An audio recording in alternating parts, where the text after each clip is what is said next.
And speaking of reading your base, and I've got to think the president's for this. I don't know why Speaker Mike Johnson has held it up, but I mean, we don't let kids get tattoos or smoke cigarettes, but we do let ghoulish doctors who are getting money for doing it mutilate children. Like, why can't Marjorie Taylor Greene get a hearing on this legislation? I don't understand it. I don't know.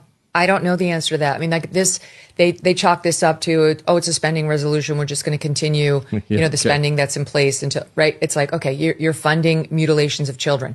And not just the mutilations that are done with surgeries. You're funding with these, puberty blockers into cross-sex hormones, sterilization of minors who cannot possibly consent to that. And not just sterilization, but actually the end of all potential for sexual pleasure. How does a 12-year-old understand that he's sacrificing that with your weird experiments on him?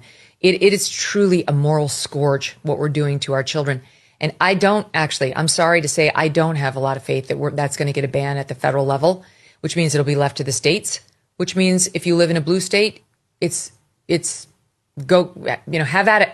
Go ahead and mutilate children and sterilize them and deprive them of sexual pleasure because it makes you feel good. It's not dissimilar to the left saying Trump shouldn't add additional law enforcement. They shouldn't accept additional law enforcement where he wants to send it because it's racist to let black people live.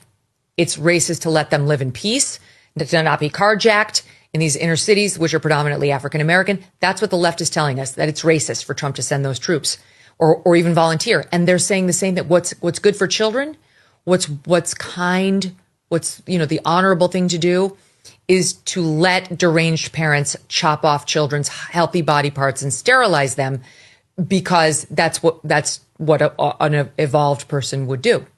And so that's another thing that this angel sent to us would speak very frankly about and threaten all these people who have a constituency, whether it's someone with a last name Pritzker, who actually has money invested in the transing of children. That governor's cousin is one of the big funders of all these school pushes on the trans issue, or somebody who just gets a Jones out of saying they're, going to open the prisons and let black people not get arrested for the crimes because they just think that's beneficial, I guess, somehow to other black people who are usually their victims. Never mind the race of the victim. It's not beneficial to any of us. In any event, I don't have hope on that front. We're going to keep fighting.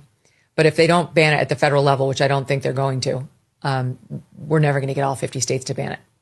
I think it'd be worth reading a daily roll call of the people standing in the way of that, because that's the kind of crime that historians will reel in horror that we allowed.